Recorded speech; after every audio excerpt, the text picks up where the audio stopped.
साखर संकुल शिवाजीनगर पुणे। माझ्यावर आमचे मित्र मान्य श्री रियाज सय्यद सर उपलब्ध आहेत, तसेच पोखराचे अधिकारी मान्य श्री साठे सर पण आहेत। एक प्रगतशील शेतकरी तथा युवा उद्योजक मान्य श्री सोमनाथ जाधव सर पण पुण्यावरनं आपल्या कार्यक्रमासाठी आलेत। आणि उपस्थित सर्व शेतकरी बंधूंनो, खरं तर आपला वेळ हा दुपारी 3चा होता। बरेचसे शेतकरी आपल्या कार्यक्रमासाठी आले होते। वेळ पुढे गेल्यामुळे बरेचसे शेतकरी पण निघून गेले आणि काही जे जुनान शेतकरी आहेत ते मला वाटतं मी बघतोय की 3 वाजल्यापासून ते तसेच थांबून आहेत। विषय जर बघितला तर विषयाच्या नावामध्ये आहे हरितगृह तंत्रज्ञान किंवा ग्रीन हाऊस टेक्नॉलॉजी। माझा थोडक्यात परिचय करून देतो। राज्यामध्ये ही जी शेडनेट हाऊसेस किंवा पॉलिहाऊसेस होतात, हे पॉलिहाऊस बनवण्यासाठी राज्यस्तरीय जी तांत्रिक समिती आहे राज्य लेवलला किंवा स्टेट लेवलला, त्याच्यामधला मी एक कमिटी मेंबर आहे। माझा मेजर रोल हा एखाद्या शेतकऱ्यांनी शेडनेट हाऊस किंवा पॉलिहाऊस बनवल्यानंतर जो गव्हर्नमेंटचा क्लास 1 अधिकारी ते इन्स्पेक्शन करायला किंवा पाहणी करायला येणार आहे, तर त्या अधिकाऱ्याला मी शिकवायला असतो की त्याने तिथं ॲक्च्युली पाहणी काय करायची किंवा चेकिंग किंवा इन्स्पेक्शन काय करायचं। आता बऱ्याच वेळेस लोकांच्या मनामध्ये प्रश्न पडतो की हे हरितगृह तंत्रज्ञान म्हणजे नक्की काय आहे, किंवा ग्रीन हाऊस तंत्रज्ञान म्हणजे नक्की काय आहे, किंवा शेडनेट हाऊस तंत्रज्ञान म्हणजे नक्की काय आहे, पॉलिहाऊस तंत्रज्ञान म्हणजे नक्की काय। हे असंख्य शब्द आहेत, म्हणजे green house, shade net house, polyhouse किंवा हरितगृह, हे सर्व टर्मिनॉलॉजी किंवा सर्व गोष्टींचा जर का विचार केला तर ही ग्रीन हाऊस एक वास्ट टर्मिनॉलॉजी किंवा खूप मोठी व्याख्या आहे। आणि याच्या अंडर 2 पार्ट आहेत। एक पहिला जो घटक आहे तो आहे शेडनेट हाऊस आणि दुसरा जो घटक आहे तो आहे पॉलिहाऊस। बऱ्याच वेळेस लोकांच्या मनामध्ये असं येतं की ग्रीन हाऊस म्हणजे हिरवं असलेलं घर, की मग बऱ्याच वेळेस आपण बघतो की शेडनेट हाऊस बघतो तर बरेचशा वेळेस शेतकऱ्याच्या शेतावरती शेडनेट हाऊस हे तुम्हाला ग्रीन कलरमध्ये दिसतात आणि लोकांना वाटतं की यालाच आपण ग्रीन हाऊस म्हणतो का। तर ग्रीन हाऊस या शब्दाचा किंवा टर्मिनॉलॉजी जर का आपण व्याख्या बघितली तर ग्रीन हाऊस या एका संकल्पनेमध्ये 2 टर्मिनॉलॉजी किंवा 2 संज्ञा आहेत। त्यातली एक पहिली संज्ञा किंवा पहिली टर्मिनॉलॉजी ती आहे शेडनेट हाऊस आणि दुसरी जी आहे ती आहे पॉलिहाऊस। आता दोन्हीचा जर का विचार केला आणि विदर्भामध्ये यापैकी कोणती गोष्ट यशस्वी होऊ शकते याचा जर का आपण विचार केला तर शेडनेट हाऊस आणि पॉलिहाऊस हे दोन्ही नक्की काय याचा अगोदर आपण फरक बघू आणि मग विदर्भामध्ये शेतकरी काय करू शकतो ही दुसरी पार्ट आहे। आता शेडनेट हाऊसचा जर का विचार केला तर तुम्ही मार्केटमध्ये बघितलं तर तुम्हाला मार्केटमध्ये अशा वेगवेगळ्या प्रकारच्या वेगवेगळ्या रंगामधल्या तुम्हाला शेडनेट हाऊस किंवा शेडनेट तुम्हाला उपलब्ध होतील। हे जे तुम्हाला दिसतंय समोर तर याला आपण शेडनेट म्हणतोय, शेडनेट, बरोबर। मग ही जी शेडनेट आहे की बऱ्याच वेळेस लोकांना वाटतं की ही शेडनेट फक्त हिरव्या रंगामध्ये असते का, कारण बऱ्याच वेळेस विदर्भातील शेतकरी किंवा आम्हाला शेतकरी विचारतात ही शेडनेट मार्केटमध्ये फक्त ग्रीन कलरमध्येच मिळतं। तर असं नाही, ही जी शेडनेट आहे ही शेडनेट तुम्हाला मार्केटमध्ये वेगवेगळ्या रंगामध्ये मिळते। मग त्याच्यामध्ये ग्रीन आहे, व्हाईट आहे, तुमची ब्लॅक आहे, रेड आहे, येलो आहे। शेतकऱ्याला पाहिजे त्या रंगानुसार शेडनेट मार्केटमध्ये मिळू शकते। दुसरा पार्ट आहे याच्यामध्ये पॉलिहाऊस किंवा पॉलिफिल्म। आता दुसरा जर पार्ट बघितला तर त्याच्यामध्ये ही अशा प्रकारची तुम्हाला पॉलिफिल्म मार्केटमध्ये मिळते आणि या पॉलिफिल्ममध्ये पण वेगवेगळे रंग आहेत। मग तुम्हाला पाहिलं तर पहिला जो कलर तुम्हाला निळ्या रंगाची फिल्म आहे, पिवळ्या रंगाची फिल्म आहे आणि एक पांढऱ्या रंगाची फिल्म आहे। या 3 रंगामध्ये तुम्हाला मार्केटमध्ये पॉलिहाऊसची पॉलिफिल्म विकत मिळते। म्हणजे एखाद्याने कुणी तुम्हाला प्रश्न विचारला की शेडनेट हाऊस आणि पॉलिहाऊस या दोघांमध्ये नक्की फरक काय, तर आपण या कवरिंग मटेरियलवरचा पहिला फरक सांगू शकतो की शेडनेट हाऊस म्हणजे असं घर असतं की जे GI पाईपच्या सांगाड्यापासून आणि वेगवेगळ्या रंगाच्या शेडनेटपासून बनलेलं जे घर आहे त्याला आपण शेडनेट हाऊस साध्या आणि सिंपल भाषेमध्ये शेतकऱ्याच्या भाषेमध्ये म्हणू शकतो। दुसऱ्या भाषेमध्ये मी म्हणतो की एखाद्या शेतकरी म्हटला की मला या ग्रीन हाऊस तंत्रज्ञानामध्ये कोणती तरी गोष्ट सुरू करायची आणि ज्याला खर्च कमी येतोय, किंवा दुसऱ्या शेतकऱ्याच्या भाषेमध्ये मी म्हणेल की गरिबांचं घर जर म्हटलं तर ते शेडनेट हाऊसपासून विदर्भातील शेतकरी हे तंत्रज्ञान सुरू करू शकतो। ही शेडनेट झाली। दुसरा आहे पॉलिहाऊसचा प्रकार। पॉलिफिल्ममध्ये पण वेगवेगळ्या रंगामध्ये फिल्म आहेत। थोडंसं जर का तुमच्यामध्ये पैसे जास्त करण्याची ताकद असली तर तुम्ही त्याच्यामध्ये पॉलिफिल्मपासून सुरुवात करू शकता। तिसरा फरक जर का आपण घेतला तर शक्यतो आम्ही म्हणतो की शेडनेट हाऊसमध्ये तुमची भाजीपाला पिकं व नर्सरी पिकांची लागवड किंवा ज्याला तुम्ही म्हणता रोपवाटिका पिकांची लागवड तुम्ही चांगल्या प्रकारे करू शकता। एखाद्या शेतकऱ्याला जर का फुल शेतीची लागवड करायची असेल तर त्याला मात्र पॉलिहाऊस शिवाय पर्याय नाही। म्हणजे एखाद्या शेतकऱ्याला जर का फुल पिकांची लागवड करायची तर मात्र तुम्हाला कंपल्सरी आतमध्ये पॉलिहाऊस करणं बंधनकारक आहे। दुसरं याच्यामधला अजून एक फरक आहे की जर का तुम्हाला वर्षभर लागवड करायची असेल त्या तंत्रज्ञानामध्ये तर मात्र तुम्हाला पॉली हाऊसच करावं लागेल. कारण की शेडनेट हाऊस या तंत्रज्ञानामध्ये तुम्हाला पावसाळ्यामध्ये पावसाचं पाणी आतमध्ये एंट्री करतं. कारण तुम्ही हे जर समोर बघताय तर याला अशा प्रकारे छोटी छोटी छिद्र आहेत आणि याच्यामध्ये काय होतं, पावसाळ्यामध्ये पावसाचं पाणी आतमध्ये एंट्री करतं. पॉली हाऊसमध्ये मात्र तुम्ही वर्षभर पिकांची लागवड चांगल्या प्रकारे करू शकता. म्हणजे याच्यावरून आपण दोन गोष्टी काय शिकलो, की तुमच्यापैकी ज्या शेतकऱ्यांना फक्त भाजीपाला पिकांची लागवड करायची अशा शेतकऱ्यांनी शेडनेट हाऊसमध्ये गेलं तर कधी पण चांगलं. परंतु एखाद्या शेतकऱ्या जर का फुल पिकांची लागवड करायची तर त्यांना मात्र पॉली हाऊसमधल्या शेतीशिवाय पर्याय नाही. पॉली हाऊसचा खर्च हा शेडनेट हाऊसच्या तुलनेमध्ये जवळपास दुप्पट ते दीडपट येतो. खर्चाचं आपण पुढे बघणार आहे, शासन किती अनुदान देतं ते पण आपण समोर बघणार आहे. दुसरं याच्यामध्ये अत्यंत महत्त्वाची गोष्ट, असं ठरलं की आपल्याला एखाद्या शेतकऱ्याला शेडनेट हाऊस किंवा पॉली हाऊस करायची. आता वेळ कमी त्यामुळे मी दोन्ही थोडंसं कंबाईनरित्या घेतो आहे. एखाद्या शेतकऱ्याला तुमच्यापैकी शेडनेट हाऊस किंवा पॉली हाऊस करायचं असेल तर सगळ्यात पहिली गोष्ट येते ती म्हणजे जागेची निवड आणि जागेची दिशा. जागेची निवड आणि जागेची दिशा जर का आपण विचार केला तर शेडनेट गुरामध्ये तुम्हाला जागेची निवड करताना सगळ्यात महत्त्वाचा फायदा आहे तो म्हणजे आपण जी जागा निवडणार आहे तर ती जागा पूर्णपणे सपाट असणं गरजेचं आहे. दुसरा मुद्दा, शेडनेट हाऊसची किंवा पॉलीची उभारणी करत असताना ज्या ठिकाणी तुम्हाला त्याची उभारणी करायची त्या ठिकाणी तुम्हाला उंच वाढणारी झाडं तुमच्या त्या स्ट्रक्चरच्या आसपास नसली पाहिजेत. समजा तुमच्याकडे जर का उंच वाढणारी झाडं असतील तर त्याचं अंतर त्या स्ट्रक्चरपासून कमीत कमी 20 ते 25 मीटर अंतरावरती दूर पाहिजे. समजा बरेचसे शेतकरी म्हणतात की आमच्याकडे वाऱ्याचा वेग जास्त आहे, तर अशा वेळी तुम्ही त्या ठिकाणी उंच वाढणारी झाडं तुम्ही लावू शकता, पण त्याचं अंतर तुमचं 20 ते 25 मीटर अंतरावरती राहिलं पाहिजे. आता झाडं जर का जवळ असतील तर काय होईल, जर का शेडनेट हाऊसच्या किंवा पॉलीच्या झाडं जवळ असतील तर त्या झाडाची सावली तुमच्या त्या सांगाड्यावरती किंवा स्ट्रक्चरवरती पडेल आणि आतमध्ये जे तुम्ही भाजीपाला किंवा फुलपिकांची लागवड करणार आहे त्याच्यावरती त्याचा इफेक्ट होणार आहे. तिसरा मुद्दा, आपण जी जागा निवडतोय त्या जागेच्या वरून हाय टेन्साईल इलेक्ट्रिसिटीची लाईन गेली नसली पाहिजे. आता हाय टेन्साईल इलेक्ट्रिसिटी लाईन गेली तर काय होईल, कारण की आपण हे जे स्ट्रक्चर किंवा सांगाडा उभारतोय हा पूर्णपणे GI पाईपचा किंवा लोखंडाचा असतो. बऱ्याचशा वेळेस काही घटना अशा घडल्यात की वरून जर का हाय टेन्साईल इलेक्ट्रिसिटीची लाईन गेली असेल तर आतमध्ये तुमच्या शेड हाऊसमध्ये किंवा पॉली हाऊसमध्ये काम करणारे लेबर जागेवरच्या जागेवर खाल्ला झालेले आहेत किंवा त्याची उभारणी जे करणारे लोक आहेत तर ते 8-8, 10-10 लोक जागेवरती एक्सपायर झालेले आहेत. हे पूर्णपणे सांगाडा हा आपण GI पाईपमध्ये उभारतो. GI पाईप म्हणजे गॅल्वनाइज्ड आयर्न पाईप किंवा ज्याला आपण लोखंडी पाईप म्हणतो. त्यामुळे कंपल्सरी तुम्हाला आता याच्यामध्ये डिपार्टमेंटचा रोल कधी पडतो, तुमच्यापैकी एखाद्या व्यक्तीला शेडनेट हाऊसची किंवा पॉलीची उभारणी करायची असं ठरलं, पहिलं काम तुम्हाला काय करायचं आहे की गव्हर्नमेंटची एक वेबसाईट आहे www.mahadbt.gov.in. या वेबसाईटवरती तुम्हाला ऑनलाईन ॲप्लिकेशन करावं लागतं. ऑनलाईन ॲप्लिकेशन करताना तुमचं आधार कार्ड, तुमचं पॅन कार्ड, तुमचा 7/12 उतारा, तुमचा खाते उतारा आणि तुमचं बँकेचं पासबुक या गोष्टी तुम्हाला अपलोड करावं लागतात. आता तुम्ही फक्त अपलोड केला की गव्हर्नमेंटने तुम्हाला मान्यता दिली असे होत नाही. हे कागदपत्र आपण अपलोड केल्यानंतर गव्हर्नमेंटचा ग्राउंड लेवलचा जो कृषी सहाय्यक आहे, ज्याला तुम्ही ॲग्रिकल्चर असिस्टंट म्हणता, तर तो ॲग्रिकल्चर असिस्टंट तुमच्या जागेची स्थळ पाहणी करतो. स्थळ पाहणी करतो म्हणजे काय, जागा पाहतो. आता तो स्थळ पाहणी करताना जागेची निवड करताना कोणते टेक्निकल मुद्दे बघतो ते आपण मागाशी शिकलो. जागा सपाट पाहिजे, उंच वाढणारे झाडं नकोत, वरती हाय टेन्साईल इलेक्ट्रिसिटीची लाईन नको, मार्केटची सोय असावी, इलेक्ट्रिसिटीची सोय असावी, पाण्याची सोय असावी. हे सगळे मुद्दे बघितल्यानंतर तो अधिकारी ते डॉक्युमेंट अपलोड केल्यानंतर तुम्हाला मिळतं पूर्वसंमतीपत्र म्हणजे प्री सँक्शन लेटर.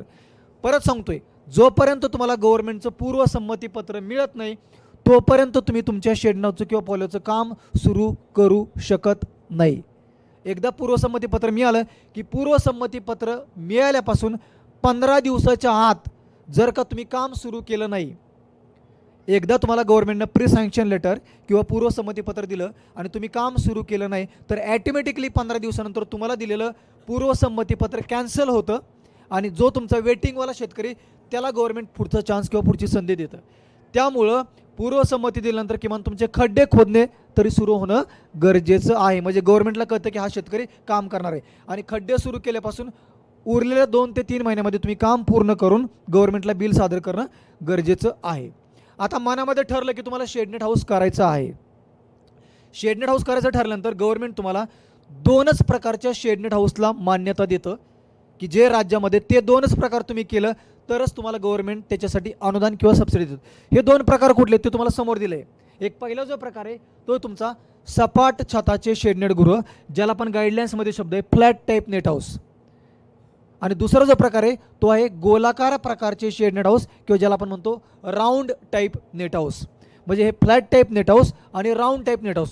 तुमच्यापैकी एखाद्या शेतकरी म्हटलं की मला ठरलं की मला आता शेडनेट हाऊस करायचं आहे, तर तुम्हाला फ्लॅट टाईप किंवा राऊंड टाईप या दोन प्रकारापैकी कुठला तरी एक प्रकार केला तरच तुम्हाला गव्हर्नमेंट याच्यामध्ये अनुदान देईल. तुम्ही समजा वेगळ्याच प्रकाराचा शोध लावला, त्रिकोणी, चौकोनी, षटकोनी, तर मात्र तुम्हाला गव्हर्नमेंट याच्यामध्ये अनुदान देणार नाही. आता परत तुमच्या मनामध्ये प्रश्न पडला पाहिजे की हे जे फ्लॅट टाईप आणि राऊंड टाईप आहे, तर याच्यामध्ये विदर्भामध्ये कोणता प्रकार यशस्वी ठरू शकतो? तुम्ही मला सांगा हो, या फ्लॅट टाईप आणि राऊंड टाईपमध्ये विदर्भामध्ये जर का टेम्परेचर किंवा तापमान जास्त आहे तर कोणता प्रकार चांगल्या प्रकारे यशस्वी होऊ शकतो? माईक द्या कोणीतरी त्यांच्याकडं. कोण सांगू शकेल मला फ्लॅट टाईप चांगला चालेल का राऊंड टाईप चांगला चालेल? माईक द्या, माईक करू आपल्या हँड माईक. फ्लॅट टाईप चालेल विदर्भामध्ये का राऊंड टाईप चालेल? कारण आपल्याकडे तापमान जास्त आहे, आपल्याकडं पावसाचं प्रमाण पण जास्त आहे, तर याच्यापैकी कुठला प्रकार चालेल? त्यांच्याकडे म्हणजे थोडंसं इंट्रॅक्शन करू बॅक साईडच्या यांच्याकडे. मॅडम तुमच्या बॅक साईडला राऊंड टाईप. बरोबर आहे, अगदी बरोबर आहे. कारण की राऊंड टाईप आता आपण जे बसलोय हे थोडंसं आपण पकडू की हे राऊंड टाईपचं नेट हाऊस आहे. फ्लॅट टाईपमध्ये काय होणार आहे की तुमच्याकडं उंची कमी असल्यामुळे आपण म्हणतो ना एखादा फॅन जेवढा उंचीवर असेल तेवढे व्हेंटिलेशन चांगलं होतं, हवा चांगल्या प्रकारे खेळती राहते. त्यामुळे विदर्भामध्ये राऊंड टाईप नेट हाऊस असेल तर तुम्हाला आतमध्ये टेम्परेचर मेंटेन करायला सोपं पडणार. दुसरं, पाऊस जो पडतो, पाऊस फ्लॅट टाईपमध्ये पाऊस पडला की तो डायरेक्टली आतमध्ये एंट्री करू शकतो. राऊंड टाईपमध्ये पाऊस पडला तर पाऊस आतमध्ये येणार आहे पण थोडंसं त्याचं डायव्हर्जन होईल. त्यामुळे विदर्भ असेल किंवा खानदेश असेल जिथं तापमान जास्त आहे अशा ठिकाणी जर का राऊंड टाईप नेट हाऊस केलं तर तो चांगल्या प्रकारे ठरू शकतो. दुसरं, याच्यामध्ये तुम्ही जे मटेरियल वापरणार आहे, लाकडी बांबू बल्ले असेल, GI पाईप असेल किंवा तुम्हाला याच्यामध्ये लोखंडी पाईप असेल, कॉन्क्रीटचे पोल असेल किंवा बांबू बल्लेच असेल, तर या 4 प्रकारांपैकी आपल्याकडं आपण मार्गदर्शक सूचनेनुसार किंवा शासन नियमानुसार गव्हर्नमेंट ॲप्रूव्हमध्ये आपण याच्यामध्ये GI पाईप जर का तुम्ही वापरला असेल तरच आपण गव्हर्नमेंट त्याला अनुदान देतो. म्हणजे बांबू बल्ले असेल, कॉन्क्रीट पोल असेल किंवा तुमचं लोखंडी पाईप असेल, याला गव्हर्नमेंट तुम्हाला अनुदान किंवा सबसिडी देत नाही.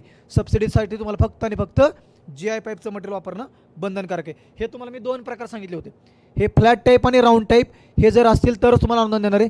दुसरा तुमच्या मनामध्ये प्रश्न पडला पाहिजे की तुम्हाला जर का राऊंड टाईपचं नेट हाऊस करायचं असेल तर गव्हर्नमेंटच्या नियमानुसार त्याच्यामध्ये काही उंची ठरली गेलेली आहे का? तर एखाद्या शेतकऱ्याला तुमच्यापैकी जर का राऊंड टाईपचं नेट हाऊस करायचं असेल तर गव्हर्नमेंटच्या नियमानुसार आपण त्याच्यामध्ये 2 प्रकारचे उंचीचे मॉडेल सजेस्ट केलेत महाराष्ट्रासाठी. एक म्हणजे आता हे आपण पकडू की तुम्ही जे बसलाय हे राऊंड टाईपचे नेट हाऊस आहे, बरोबर आहे. तर या राऊंड टाईपच्या नेट हाऊसमध्ये सेंटर हाईट, मधली जी उंची ही तुमची एक तर 4 मीटर पाहिजे किंवा एक तर 5 मीटर पाहिजे. मी किंवा शब्द वापरला आहे, किंवा 4 ते 5 म्हटलं नाही.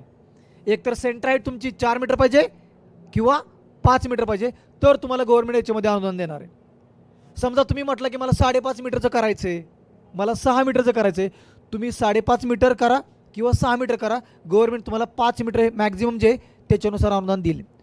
समजा तुम्ही म्हटलं की मला 4 मीटर पण करायचं नाही आणि 5 मीटर उंचीचं पण करायचं नाही, मला 4.5 मीटर उंचीचं करायचं आहे, मला 4.5 मीटर उंचीचं करायचं आहे, तर गव्हर्नमेंट तुम्हाला 4 मीटरच्या हिशोबाने अनुदान देईल.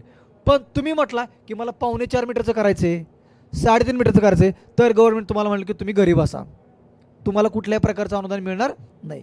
म्हणजे 4 मीटर आणि 5 मीटर जरी असलं तर त्याच्या इन बिटवीन कुठलं केलं तर लोएस्टचं मिळेल आणि 5 मीटरच्या वरती गेला तर तुम्हाला 5 मीटरच्या हिशोबाने अनुदान मिळेल. साधी आणि सिंपल गोष्ट. दुसरा जो प्रकार आहे आपला फ्लॅट टाईप नेट हाऊस. हा जर का तुम्हाला करायचा असेल तर गव्हर्नमेंटच्या नियमानुसार तुम्हाला फ्लॅट टाईपमध्ये पण उंचीचे 2 प्रकार आपण ठरवलेत. एक तर त्याची मधली उंची म्हणजे कुठली? फ्लॅट टाईपची सेंटर हाईट ही एक तर तुमची 3.25 मीटर पाहिजे, अदरवाईज 4 मीटर पाहिजे. जसं राऊंड टाईपमध्ये उंचीचे 2 मॉडेल होते 4 मीटर किंवा 5 मीटर, तसं फ्लॅट टाईपमध्ये उंचीचे 2 मॉडेल आहेत 3.25 मीटर किंवा 4 मीटर. म्हणजेच याच्यावरून आपण काय शिकलो, राज्यामध्ये एखाद्या शेतकऱ्याला जर का शेडनेट हाऊस करायचं असेल तर हे 2 प्रकार आणि ते 4 उंचीचे मॉडेल्स, याच्या व्यतिरिक्त तुम्हाला दुसऱ्या कुठल्याही प्रकाराला गव्हर्नमेंट अनुदान देत नाही. साधा आणि सिंपल आपण एकदम शॉर्टकट भाषेमध्ये शिकतोय. आता याच्यामध्ये जागेची निवड आपण आता शिकलोय. दुसरा मुद्दा येतो एक दिशा. शेडनेड गृह किंवा पॉलिहाऊस तुम्हाला उभारणी करायची असेल तर त्याची दिशा अत्यंत महत्त्वाची. शक्यतो शासन नियमानुसार आपण म्हणतो की याची जी उभारणी करण्याची दिशा आहे ही तुमची दक्षिण उत्तर दिशेमध्ये असणं गरजेचं आहे, म्हणजे नॉर्थ साऊथ डायरेक्शन. आता दक्षिण उत्तर दिशेमध्ये का म्हटलं आपण, कारण की आपल्याकडे पश्चिमेकडून पूर्वेकडे वाहणाऱ्या वाऱ्याचं प्रमाण जास्त असतं आणि प्रॉपर त्याला सूर्यप्रकाश मिळावा हा त्याचा मेन उद्देश म्हणून आपण दक्षिण उत्तर. परंतु एखादा शेतकरी म्हटला की माझी साठेसाहेब माझी जमिनीचं पूर्व पश्चिम आहे, तर मात्र तुम्हाला त्या शेतकऱ्याच्या शेत परिस्थितीनुसार डिझाईन टाकणं गरजेचं असतं किंवा उभारणी करणं गरजेचं आहे. तिथं आपण दक्षिण उत्तर दिशेतच कर असं आपण त्याला बंधन घालू शकत नाही, कारण त्याला एकच क्षेत्र आहे आणि ते पण पूर्व पश्चिममध्ये. त्या परिस्थितीत मात्र तुम्हाला पूर्व पश्चिम जी दिशा असेल त्याच्यानुसार करणं गरजेचं आहे. दुसरा पाठ आहे की लागवडीचं माध्यम. शेडनेट गृह किंवा पॉलिहाऊस तुम्ही ज्यावेळी करता तर आतमध्ये तुम्हाला जी लागवड करायची तर शासन नियमानुसार आपण शक्यतो सांगतो की याच्यामध्ये तुम्हाला ओपनमध्ये जी तुम्ही शेती करता, बाहेरच्या वातावरणामध्ये शेती करता ती तुमची काळी माती असते. शेडनेट हाऊसमधली किंवा पॉलिहाऊसमधली किंवा ग्रीन हाऊसमधली किंवा हरितगृहामधील किंवा हायटेकमधील जर का तुम्हाला शेती करायची असेल तर मात्र याच्यासाठी तुम्हाला सायंटिफिक पद्धतीनं शेती करणं गरजेचं आहे. आणि यासाठी तुम्हाला गव्हर्नमेंटनं राहुरी कृषी विद्यापीठाने तुम्हाला एक आयडियल सॉईल माध्यम किंवा मातीचं माध्यम ठरवून दिलेलं आहे. याच्यामध्ये 4 घटक आपण म्हणतोय. एक आहे लाल माती, दुसरा आहे शेणखत, तिसरा आहे वाळू आणि चौथा आहे भाताचं तूस. याच्यामध्ये पण गव्हर्नमेंट सांगितलं की तुम्ही 30% लाल माती टाका, 30% शेणखत, 30% वाळू आणि 10% भाताचं तूस. आता परत तुमच्या मनामध्ये प्रश्न येईल की आमच्याकडे तर लाल माती मिळत नाही, आम्ही काय करू. तुम्हाला काय करायचं आहे, आम्ही आता गाईडलाईन्समध्ये पण एक रिकमेंडेशन एक टाकलेलं आहे की ज्यावेळी तुम्ही शेतकरी म्हणून गव्हर्नमेंटच्या पोर्टलवरती ऑनलाईन ॲप्लिकेशन करणार आहे तर त्यावेळी तुम्हाला तुम्ही जे पाणी वापरणार आहे शेतीमध्ये तर त्या पाण्याचा टेस्टिंग रिपोर्ट पण तुम्हाला जोडायचा आहे. आपण यावर्षी आपण गाईडलाईन्समध्ये आमची कालच मीटिंग झाली त्याच्यामध्ये आम्ही हा पॉईंट टाकलेला आहे. कारण काय, माती जर तुमच्याकडे तशी नसेल तर तुम्ही बाहेरून आणून टाकू शकता का. तुमच्याकडे पाणी चांगलं नाही म्हणून तुम्ही पाणी पुण्यामधून विकत आणून टँकरनं टाकणार इथं, हे टाकू शकणार आहे का. तर अशा परिस्थितीमध्ये तुम्हाला पाण्याचं टेस्टिंग करून पाण्याचा टेस्टिंग रिपोर्ट तुम्हाला गव्हर्नमेंटच्या पोर्टलला ऑनलाईन ॲप्लिकेशन करताना अपलोड करायचं आहे. जर का गव्हर्नमेंटला असं आढळलं की तुमच्याकडे जे पाणी तर हे पाणी हायटेक शेतीला उपयोगी नाही तर आपण तुम्हाला पूर्वसंमती देणारच नाही आहे. तुमची पूर्वसंमती त्या लेवललाच कॅन्सल होऊन जाईल कारण की तुमच्याकडे असणारं वॉटर फॉल्टी किंवा त्याच्यामध्ये काहीतरी प्रॉब्लेमॅटिक आहे म्हणून. हा एक याच्यामध्ये पहा, माती जर का खराब असेल, माती जर का त्या लेवलची नसेल तर तुम्ही दुसरीकडे बाहेरून आणून मेड्या तिथं टाकू शकता. मुळात लक्षात ठेवा, हे हायटेक शेती जे तंत्रज्ञान आहे किंवा हरितगृह तंत्रज्ञान आहे या शेतीचा मेन पर्पज काय माहिती तुम्हाला. याचा मेन पर्पज आहे की तुमच्याकडं जी जमीन वर्षानुवर्षे पडीक आहे, जी खराब जमीन आहे ती खराब जमीन लागवडीखाली आणणं हा ग्रीन हाऊस टेक्नॉलॉजीचा मेन पर्पज आहे किंवा मेन उद्देश आहे. तुम्ही म्हणताल मग आमच्याकडे मुरमाड जमीन आहे, डोंगराळ जमीन आहे. बरोबर, तीच जमीन याच्यासाठी योग्य आहे का, कारण की तीच जमीन तुम्हाला लेवल करून घ्यायची आणि बाहेरून आणून सॉईल मीडिया त्याच्यामध्ये टाकायचं आहे. म्हणजे या टेक्नॉलॉजीचा उद्देश आहे. तुमची जर काळी माती आहे, ऑलरेडी तुम्ही चांगली पिकं घेत आहे तर त्याच्यामध्ये परत ही लाखो रुपये खर्च करून टेक्नॉलॉजी तुम्हाला करायचीच नाही ना.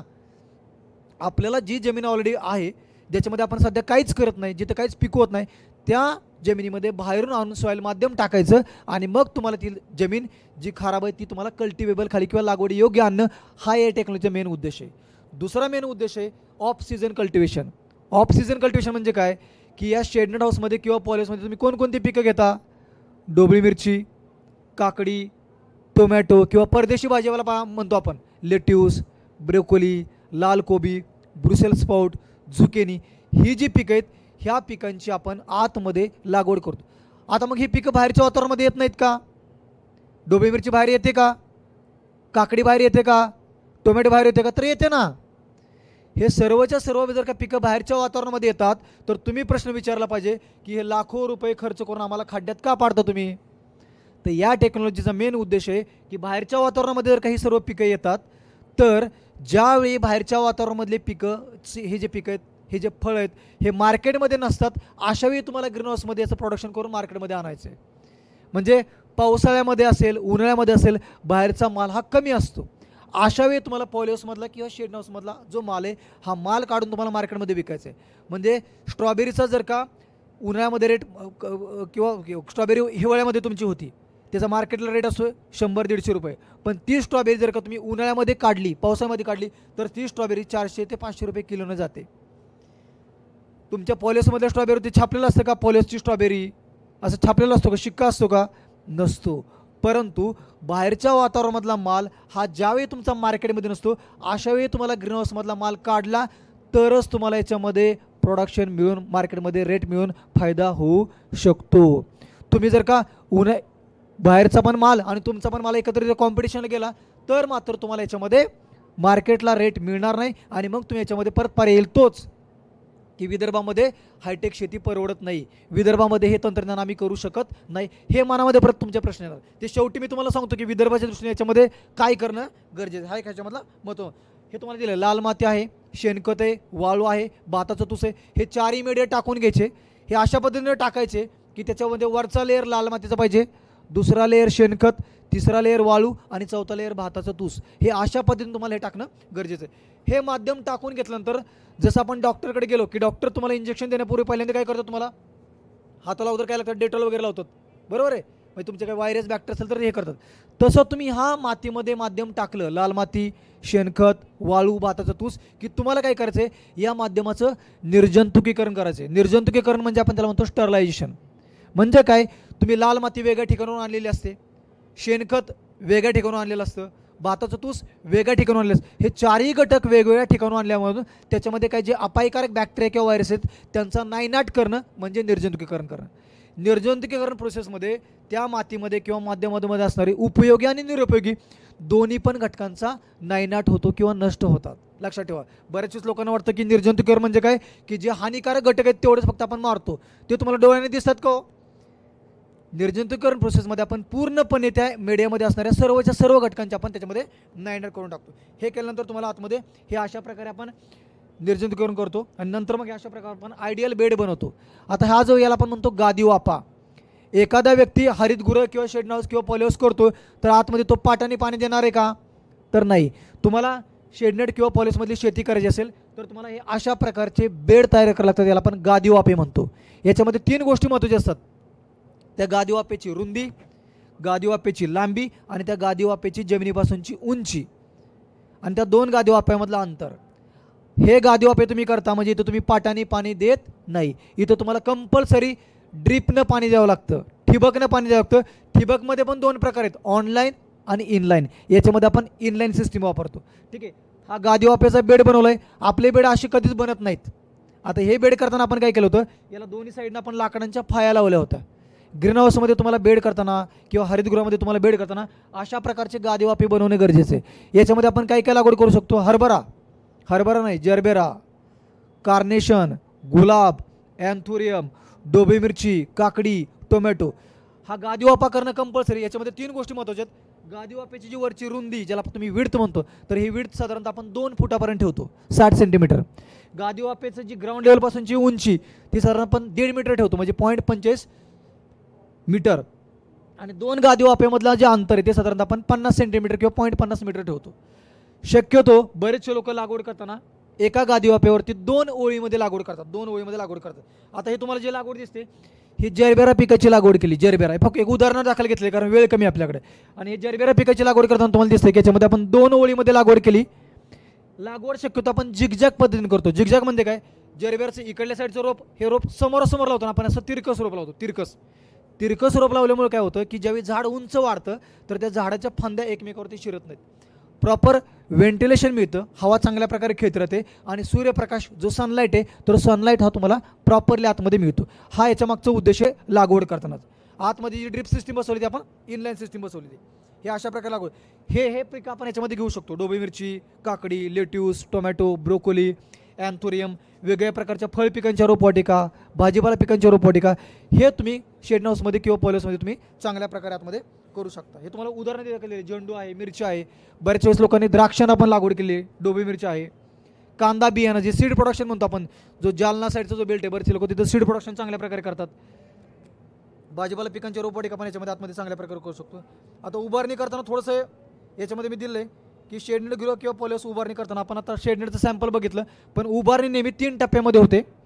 एक म्हणजे त्या शेड हाऊसचं फाउंडेशन, दुसरं GI पाईपच्या सांगाड्याची उभारणी आणि तिसरं म्हणजे वरच्या कव्हरिंग मटेरियलचं फिटिंग.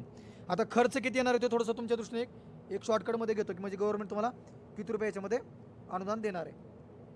आता अनुदान देताना याच्यामध्ये गव्हर्नमेंटनं शेडनेट हाऊसमध्ये आणि पॉलिहाऊसमध्ये 2 प्रकार केलेत. थोडंसं मी तुम्हाला एक गव्हर्नमेंटच्या सबसिडीची स्लाईड दाखवतो शेवटी. शेडनेट हाऊसमध्ये किंवा पॉलिसमध्ये अनुदान देताना एखाद्या शेतकऱ्याला जर का तुमच्यापैकी शेडनेट हाऊस करायचे तर कमीत कमी तुम्हाला ते 10 गुंठ्याचं करावं लागतं आणि जास्तीत जास्त तुम्हाला ते 40 गुंठ्याचं करावं लागतं. ती स्लाईड ओपन करा. कमीत कमी 10 गुंठे आणि जास्तीत जास्त 40 गुंठे शेडनेट हाऊस. याच्यामध्ये शेडनेट हाऊस 3 रिवाइज खालची हां याच्यामध्ये तुम्हाला मी खर्च दाखवला आहे आणि तुम्हाला हे करत असताना गव्हर्नमेंटच्या नियमानुसार प्रशिक्षण करणं पण बंधनकारक असतं. गव्हर्नमेंटच्या नियमानुसार तुम्हाला प्रशिक्षण करणं पण बंधनकारक. आता थोडंसं आपण एक खर्चाची स्लाईड घेतो मी तुम्हाला. याच्यामध्ये हा तुम्हाला खर्च दिलेला आहे. ही आमची राज्यस्तरीय स्टेट लेवलची कमिटी. याच्यामध्ये तुम्हाला खर्च दिलेला आहे. खर्च म्हणजे 10 गुंठ्याचं केलं आणि 40 गुंठ्याचं केलं तर खर्च किती येतोय. समजा तुमच्यापैकी कोणतरी म्हटलं की मला सपाट छताचे नेट हाऊस 3.25 मीटरचं करायचं आहे तर तुम्हाला ते 10 गुंठ्यामध्ये 22 बाय 46 मीटरमध्ये करावं लागतं शासनाच्या नियमानुसार. आणि त्याचा जो खर्च आहे तो आहे 546 रुपये प्रति स्क्वेअर मीटर. म्हणजे तुमच्यापैकी जर का मला कोणी विचारला प्रश्न की 10 गुंठ्याला किती खर्च येतो तर 1012 स्क्वेअर मीटर गुणिले 550 रुपये जर का तुम्ही केलं तर तो जो खर्च येईल तो खर्च येतो तुम्हाला, पण त्याच्या 50% तुम्हाला गव्हर्नमेंट अनुदान देणार आहे. साधी आणि सिंपल गोष्ट. म्हणजे साधारणतः 10 गुंठ्याला आपण पकडू की 5.5 लाख रुपये खर्च येतोय तर ते 5.5 लाखाच्या 50% तुम्हाला शासन अनुदान देणार आहे. आता गव्हर्नमेंट अनुदान देताना कुठल्या गोष्टीने देतो तर पहिले म्हणजे स्ट्रक्चरची उभारणी, आतमधली ड्रिप सिस्टीम, त्याच्या आतमधली फॉगिंग सिस्टीम आणि आतमधले कंट्रोल हेड. हे सर्व गोष्टींना तुम्हाला गव्हर्नमेंट आतमध्ये अनुदान देतं. अनुदान कधी देतं तुम्हाला शासन? सर्व स्ट्रक्चरची उभारणी केल्यानंतर गव्हर्नमेंटला बिल सादर केल्यानंतर मग तुम्हाला अनुदान मिळतं. तोपर्यंत अनुदान मिळत नाही. सर्वच्या सर्व सुरुवातीचा खर्च हा तुम्हाला स्वतःला करावा लागतो. हे तुम्हाला उंचीनुसार किती खर्च येतो ते तुम्हाला दिलेलं आहे याच्यामध्ये. हे राऊंड टाईपचं आहे. याच्यामध्ये आपण जे बोललो ते राऊंड टाईपमध्ये उंचीचे 2 मॉडेल आहेत, 4 मीटर आणि 5 मीटर. हे त्याचे मुद्दा आणि इथून आपण हाईट काउंट करतोय. हे साहजिकच आहे. सपाट छताला खर्च जास्त येईल का राऊंड टाईपला खर्च जास्त येईल? कोण सांगेल? राऊंड टाईपला खर्च. म्हणजे फ्लॅटपेक्षा जर का राऊंड टाईप एखाद्या व्यक्तीने केलं तर त्याला जवळपास 100 रुपये प्रति स्क्वेअर मीटर खर्च तुमचा जास्तीचा येतो. 100 रुपये प्रति स्क्वेअर मीटरचा. आता जसं आपण नेट हाऊसचं बघितलं तसंच तुमच्यापैकी एखाद्या व्यक्तीला जर का पॉली हाऊस करायचं असेल, पॉली हाऊस, तर शासनाच्या नियमानुसार पॉली हाऊसमध्ये हे 2च प्रकार दिलेत आपण. एक आहे ओपन व्हेंटिलेटेड पॉली हाऊस, ज्याला आपण म्हणतो नैसर्गिक वायू संचारित पॉली हाऊस, आणि दुसरा जो प्रकार आहे तो आहे वातावरण नियंत्रित पॉली हाऊस किंवा क्लायमेट कंट्रोल पॉली हाऊस. तर या 2 प्रकारच्या पॉली हाऊसला आपण येतो. तुमच्यापैकी कोणाकडे सध्या आहे का शेड हाऊस किंवा पॉली हाऊस? सध्या तुमच्यामध्ये कोणाकडे आहे शेड हाऊस किंवा पॉली हाऊस? सध्या जे बसलेत, कोणाला करायची इच्छा आहे भविष्यामध्ये शेड हाऊस किंवा पॉली हाऊस? बरोबर आहे. हे 2-3 प्रगतशील शेतकरी आहेत. तुम्हाला पण एक प्रमाणपत्र पण त्यांच्याकडे एक यशोगाथाचं देऊ ॲग्रोविजन तर्फे की जे जुनान शेतकरी 3-4 लोक. ठीक आहे. आता पॉली हाऊसला खर्च किती येतो? पॉली हाऊस मात्र तुम्ही कमीत कमी 5 गुंठ्यापासून 1 एकरापर्यंत करू शकता. जसं नेट हाऊसमध्ये तुम्हाला सांगितलं करायचं असेल तर कमीत कमी 10 गुंठ्याचंच असतं, तसं तुम्ही पॉली हाऊसमध्ये मात्र तुम्ही 5 गुंठ्यापासून 1 एकरापर्यंत तुम्ही करू शकता. याचा खर्च साधारणतः 1 गुंठ्याला 1 लाख येतो ऑन ॲन ॲव्हरेज पॉली हाऊसचा खर्च. म्हणजे 10 गुंठ्याचा करायचं असेल आपण खर्च पकडू 10 लाख रुपये, त्याच्या 50% तुम्हाला अनुदान म्हणजे 5 लाखापर्यंत अनुदान मिळेल. डिसेंबरपासून तुमच्याकडे अजून एक योजना येते नवीन पोकरा, याच्यामध्ये मात्र तुम्हाला 75% अनुदान आहे. म्हणजे 10 गुंठ्याला 10 लाख रुपये खर्च आला तर 7.5 लाख रुपये गव्हर्नमेंट तुम्हाला देणार आहे.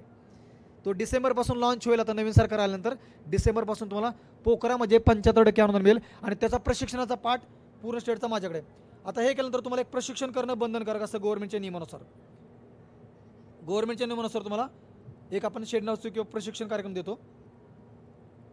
हे जे ट्रेनिंग आहे हे ट्रेनिंग करताना तुम्हाला 3 किंवा 5 दिवसाचं हे अशा प्रकारे आपण प्रशिक्षण कार्यक्रम देतो गव्हर्नमेंटच्या अधिकारी लोकांना किंवा जे तुमचे, आणि अशा प्रकारे आपण एक प्रशिक्षण प्रमाणपत्र पण तुम्हाला प्रोव्हाइड करतो. जोपर्यंत तुम्ही गव्हर्नमेंटच्या नियमानुसार हे 3 किंवा 5 दिवसाचं प्रशिक्षण पूर्ण करत नाही तोपर्यंत तुम्हाला गव्हर्नमेंट अनुदान देत नाही. मी परत सांगतोय, कारण की काय याच्यामध्ये लाखो रुपये खर्च आहे. तर शासनाचं असं मत आहे की तुम्ही ते टेक्निकल प्रशिक्षण घ्यावं, थोडंसं ट्रेन व्हावं आणि मग हा लाखो रुपये खर्च करून तुम्ही या तंत्रज्ञानामध्ये पडावं. हे प्रशिक्षण तुम्हाला पूर्णपणे गव्हर्नमेंट मोफत देते. याच्यामध्ये तुम्हाला कुठल्याही प्रकारचा 1 रुपया खर्च करायचा नाही. आपण आता डिसेंबरच्या 3ऱ्या आठवड्यामध्ये गडचिरोलीला बॅच लावलेली 3 दिवसाची मोफत. तुमच्यापैकी कोणाला करायचं असेल तर तुम्ही त्या गडचिरोलीच्या बॅचमध्ये समाविष्ट होऊ शकता, किंवा नंतर मे बी एखादी बॅच आपण नागपूरमध्ये पण घेऊ, त्याच्यामध्ये पण तुम्हाला मोफत ट्रेनिंग मिळेल. हे अशा प्रकारचे फॉरेस्ट डिपार्टमेंटचे जे अधिकारी आहेत तर त्यांना पण आम्ही ट्रेनिंग देतो, कारण फॉरेस्ट डिपार्टमेंटमध्ये पण खूप मोठ्या प्रमाणावरती हरितगृह, शेड हाऊस किंवा पॉलिहाऊसमध्ये खूप डिपार्टमेंटमध्ये याच्यामध्ये दिले आहेत. तर याच्यामध्ये वन खात्याचे जे अधिकारी आहेत तर ते खाली कशा प्रकारे नर्सरी करतात तर त्यांना पण आपण हे याच्यामध्ये ट्रेनिंग किंवा प्रशिक्षण देत असतो. हे तुमचे जे क्लास 1 अधिकारी आहेत, म्हणजे जे तालुका कृषी अधिकारी असतात, मंडळ कृषी अधिकारी असतात, उपविभागीय कृषी अधिकारी असतात, तर त्यांना इथं वनामती म्हणून एक गव्हर्नमेंट ट्रेनिंग इन्स्टिट्यूट आहे धरमपेठमध्ये, तर त्यांना पण मी तिथं लेक्चर देत असतो या विषयावरती. म्हणजे गव्हर्नमेंटमध्ये एखादा अधिकारी नवनियुक्त लागला तर त्या अधिकाऱ्यांना आम्ही शिकवत असतो की तुम्ही कशा प्रकारे खाली शेतकऱ्यांना सबसिडी देताना इन्स्पेक्शन करणं किंवा पाहणी करणं गरजेचं आहे. हे शासनाने काही गव्हर्नमेंट ट्रेनिंग इन्स्टिट्यूट ठरवून दिलेत. या प्रशिक्षण संस्थांकडूनच तुम्हाला हे प्रशिक्षण करणं बंधनकारक असतं. याच्यामध्ये जी महाराष्ट्र सहकारी विकास महामंडळ तर त्या संस्थेचा पूर्ण स्टेटचा चार्ज माझ्याकडे ट्रेनिंगचा. यापैकी कुठल्याही एका संस्थेचं तुम्ही ट्रेनिंग जरी केलं तरी तुम्हाला ते गव्हर्नमेंटचं अलाउड आहे. ठीक आहे. हे दुसरं, हे उभारणी करत असताना तुम्हाला शासनाने ठरवून दिलेल्या कंपन्यांकडूनच तुम्हाला त्याची उभारणी करावी लागते. याच्यासाठी गव्हर्नमेंटनं त्याच्या लेवलला, स्टेट लेवलला काही कंपन्या नामनिर्देशित केलेल्या आहेत. तुम्ही तुमच्या मनाला वाटेल त्या कंपन्याकडून ग्राउंड लेवलला काम करू शकत नाही. गव्हर्नमेंटनं ठरवून दिलेल्या ज्या कंपन्या आहेत त्या कंपन्याकडून तुम्हाला नॉमिनेशन करायचं, त्याची लिस्ट तुम्हाला तुमच्या तालुका कृषी अधिकारी ऑफिसमध्ये मिळेल आणि त्या कंपन्यांचं इन्स्पेक्शन करण्याचं काम आम्ही आमच्या स्टेट लेवलला करत असतो. म्हणजे ते कंपनी प्रॉपर लेवलला काम करतात का, ग्राउंड लेवलला हे करतात का, तर त्यांचं पण आम्ही ग्राउंड लेवलला व्हेरिफिकेशन किंवा त्यांचे जे वर्कशॉप आहेत तर त्यांचं आम्ही इन्स्पेक्शन ग्राउंड लेवलला करत असतो. ठीक आहे. अशा प्रकारे हे गव्हर्नमेंटच्या नियमानुसार हा GI पाईप जो वापरतो तर त्या GI पाईपचा गव्हर्नमेंटचा BIS कोड आहे, म्हणजे कोड आहे IS 1161/2014, त्या नियमानुसारच असणं गरजेचं आहे. बघा, शेडनेट हाऊसची उभारणी करा किंवा पोलेची उभारणी करा, याच्यामध्ये मॅक्झिमम खर्च हा फक्त आणि फक्त तुमचा GI पाईपचाच असतो. 10 गुंठ्याचं पोलेस केलं, 10 लाख रुपये खर्च आला तर 6 ते 6.5 लाख रुपये खर्च फक्त आणि फक्त तुमचा GI पाईपमध्येच असतो. म्हणजे तुमचा एखाद्याला फसवायचा असेल कंपनीवाल्याला तर तो तुम्हाला GI पाईपमध्येच फसवू शकतो. अजून एक आहे, हे अशा प्रकारची पट्टी वापरतो आपण, याला आपण ॲल्युमिनियम प्रोफाईल म्हणतो. तर या पट्टीमध्ये बरेचसे लोक फसवतात, कारण की ही पट्टी तुम्हाला ॲल्युमिनियम प्रोफाईलमध्ये लागते. बरेचसे कंपनीवाले तुम्हाला हे GI पट्टी वापरतात, याला आपण प्रोफाईल पट्टी म्हणतो. याच्या आतमध्ये तुम्हाला हे जे आपण बघितलं शेडनेट, तर याच्या आतमध्ये पट्टीमध्ये आपल्याला फिक्सअप करावं लागतं अशा प्रकारे, आणि याला वरून आपण जिगजॅगची स्प्रिंग लावतो आणि मग आतमध्ये फिटिंग करतो या पट्टीमध्ये. याला आपण ॲल्युमिनियम प्रोफाईल म्हणतो. ही कंपल्सरी तुम्हाला ॲल्युमिनियम प्रोफाईलचीच पट्टी आतमध्ये वापरायची. ठीक आहे. हा माझा मोबाईल नंबर आहे, म्हणजे तुम्हाला भविष्यामध्ये काही अडचण आली, प्रशिक्षण पाहिजे असेल किंवा तुम्हाला कुठल्या लेवलला करायचं असेल, ऑनलाईन ॲप्लिकेशन कसं करायचं तर तुम्ही मला कॉन्टॅक्ट करू शकता. हा मोबाईल नंबर आहे 8275371082. मी मेन जे कृषी विभागाचं जे मेन ऑफिस आहे, हेड ऑफिस, कमिशनर ऑफिस, साखर संकुल, शिवाजीनगर, पुण्याला, तर तिथं मी बसतो आणि तिथून पूर्ण स्टेटचा जो पार्ट आहे आम्ही ग्राउंड लेवलचे, जे तुमच्या अधिकाऱ्यांचे जरी प्रश्न असते, कंपन्यांचे जरी प्रश्न असते किंवा तुमचे वैयक्तिक जरी काही प्रश्न असले तरी तुम्ही आमच्याशी संपर्क साधू शकता. जाता एकच सांगतो की असं काहीतरी मनामध्ये एक आत्मविश्वास निर्माण करा की तुमच्या कार्यामुळे इतर शेतकऱ्यांना वाटलं पाहिजे, निसर्गा तू जरी हरला तरी मी थकणार नाही, निसर्गा तू जरी हरला तरी मी थकणार नाही, आलेल्या संकटाचा प्रामाणिकपणे सामना करेन, पण फास घेऊन मारणार नाही. खूप खूप धन्यवाद. अजून तुमच्या मनामध्ये काही प्रश्न असेल तर तुम्ही विचारू शकता. माईक घ्या.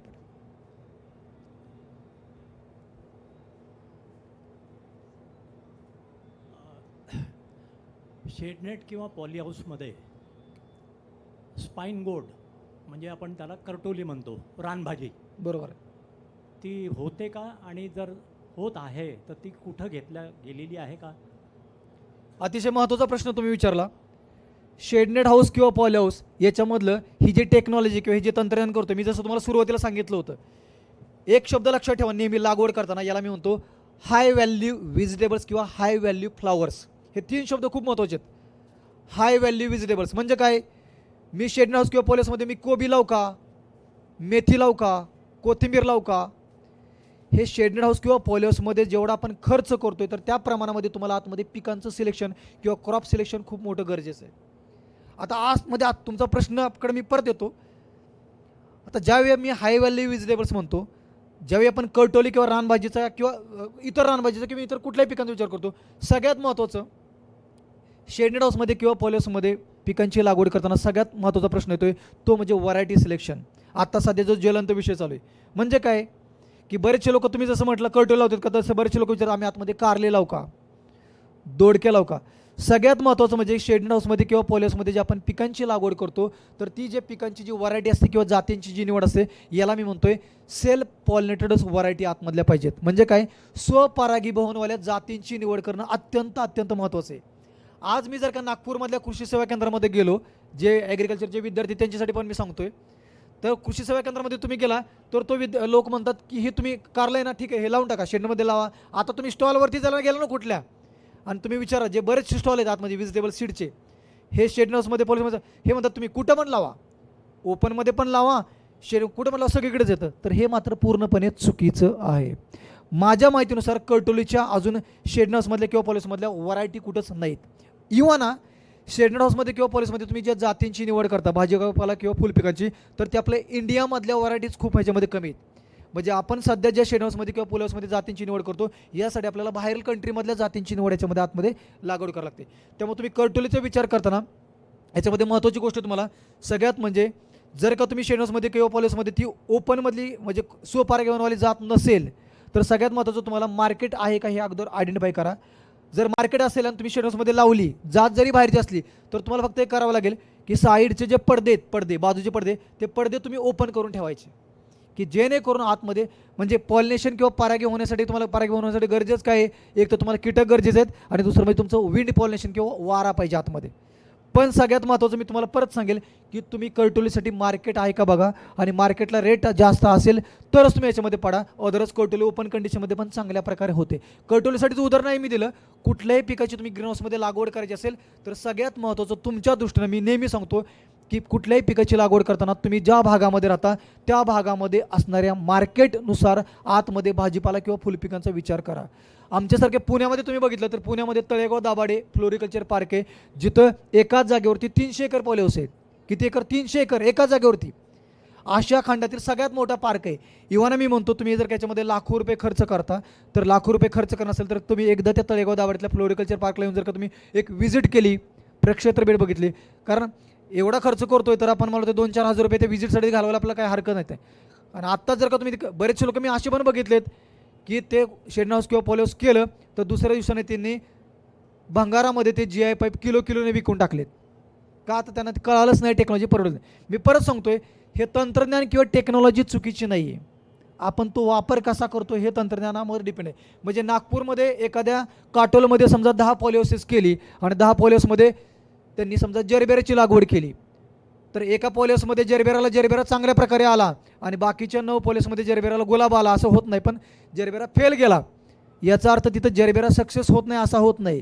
याचा अर्थ बाकीचे जे 9 लोक आहेत, या 9 लोकांनी ते तंत्रज्ञान वापर करताना कुठेतरी चुका केल्या. माध्यमाची निवड असेल, जातींची निवड असेल, खत व्यवस्थापन असेल, पाणी व्यवस्थापन असेल, याच्यामध्ये ते कुठेतरी चुकली म्हणून तो जरबेरा फेल गेला.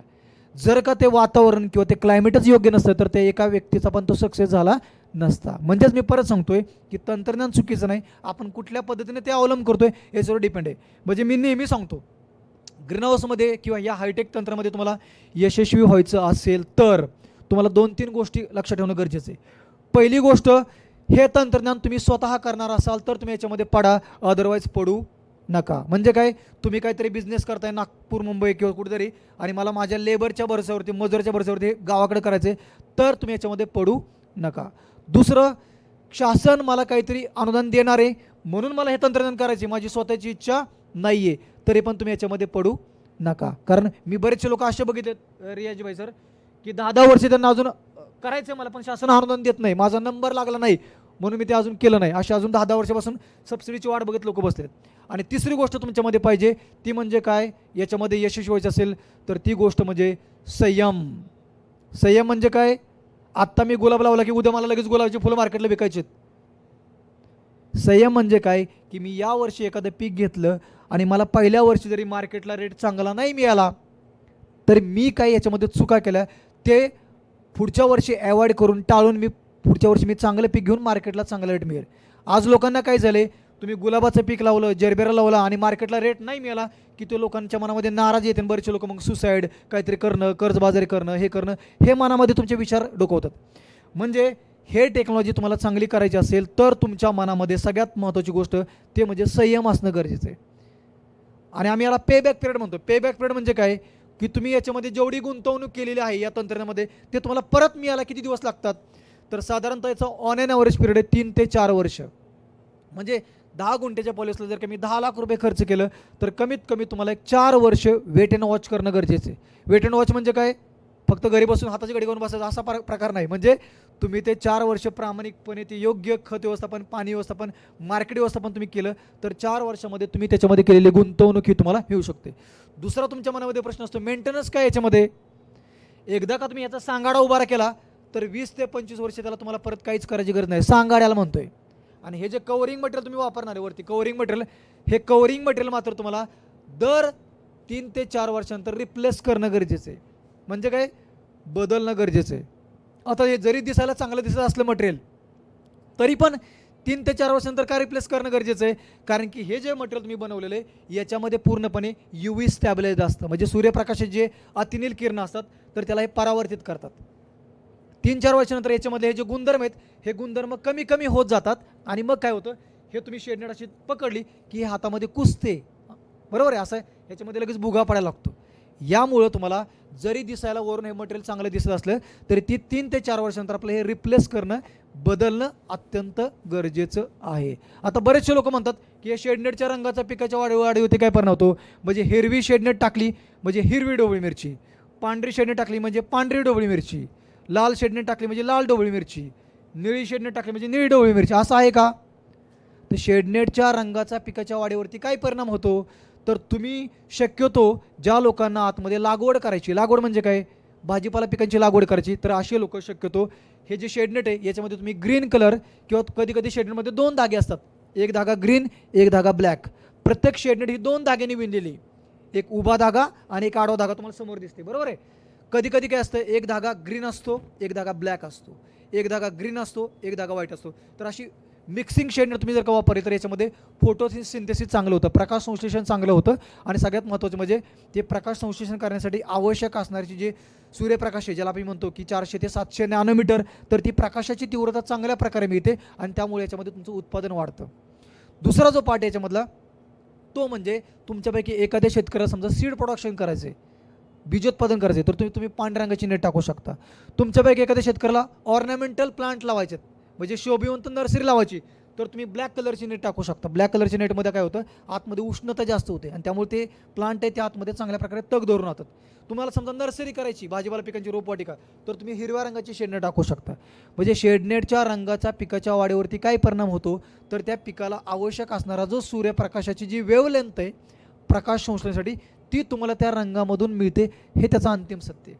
दुसरं काय की शेडनेट हाऊस तंत्रज्ञान किंवा ग्रीनहाऊस तंत्रज्ञान का करावं, याच्यामध्ये आपण 4 घटक नियंत्रित करतो, तापमान, सूर्यप्रकाश, आर्द्रता आणि कार्बन डायऑक्साईड. हे 4ही घटक जर का आपण बाहेरच्या वातावरणामध्ये कंट्रोल करू शकलो असतो तर हे लाखो रुपये टाकून गव्हर्नमेंटला तुम्हाला अनुदान देण्याची गरज भासली नसती. आणि हे 4ही घटक कसे नियंत्रित करायचे, तापमान, सूर्यप्रकाश, आर्द्रता, कार्बन डायऑक्साईड, हे कसे नियंत्रित करायसाठी, त्यासाठी जन्म झाला हरितगृह तंत्रज्ञानाचा. जर का हे 4ही घटक तुम्ही बाहेरच्या वातावरणामध्ये कंट्रोल करू शकला असता तर हरितगृह तंत्रज्ञानाचा जन्मच झाला नसता. आणि हा जन्म झाला म्हणून त्याला आपण म्हणतो की डिझाईन्स बनल्या, वेगवेगळे आराखडे बनले, वेगवेगळे प्रकार बनले आणि त्या प्रकारामध्ये मग आपण तापमान, सूर्यप्रकाश, आर्द्रता आणि कार्बन डायऑक्साईड या सगळ्यांची जी रचना आहे किंवा त्याचं टेम्परेचर नियंत्रित करत असतो. आता नेहमी तुम्हाला एक प्रश्न विचारला की तापमान ग्रीनहाऊसमध्ये जास्त असतं का बाहेरच्या वातावरणामध्ये जास्त असतं, तर हे तापमान नेहमी तुमचं पॉलिहाऊसमध्ये जास्त असतं ओपनपेक्षा. पण ते कंट्रोल करण्यासाठी तुम्हाला आतमध्ये फॉगर्स असेल, ड्रीप असेल, व्हेंटिलेशन असेल, हे बसवणं गरजेचं. पण ओपनपेक्षा नेहमी 3 ते 4 डिग्री सेल्सिअस तुमचं तापमान आतमध्ये जास्त असतं. हे अत्यंत महत्त्वाचे मुद्दे आहेत. आणि तुम्ही परत प्रश्न विचारला पाहिजे, विदर्भामध्ये तर खूपच जास्त असतं, मग विदर्भामध्ये करणं गरजेचं आहे का. विदर्भामध्ये करणं खूप खूप खूप खूप खूप खूप खूप गरजेचं आहे. कारण की का, हे टेम्परेचर जास्त असल्यामुळे तुम्हाला हे तंत्रज्ञान वापरून तुम्हाला आतमध्ये हे वेगवेगळ्या प्रकारच्या सिस्टीम्स बसवून व्हेंटिलेशन करून, ज्याला आपण ग्रीनहाऊस मॅनेजमेंट म्हणतो. म्हणजे काय, फक्त ग्रीनहाऊस बांधलं की ॲटोमॅटिक तापमान नियंत्रित होईल का, आतमध्ये फॉगर्स बसवणे, बाजूचे पडदे बसवणे, ड्रिप सिस्टीम बसवणे, एअर सर्क्युलेशन फॅन बसवणे, या सर्व गोष्टी बसवून तुम्ही विदर्भामधली शेती ही सुजलाम सुफलाम करू शकता. मी आज नाही, मी जवळपास गेले 8 ते 9 वर्षापासून ॲग्रोव्हिजनला लेक्चरला येतोय, परंतु पाहिजे तेवढा जो रिस्पॉन्स आहे किंवा पाहिजे तेवढं तंत्रज्ञान आहे तर ते थोडंसं आता मला वाटतं पोकरा स्कीम आल्यानंतर तुमच्या याच्यामध्ये हे करण्याचं प्रमाण वाढेल का, कारण की याच्यामध्ये अनुदान 75% सबसिडी आहे.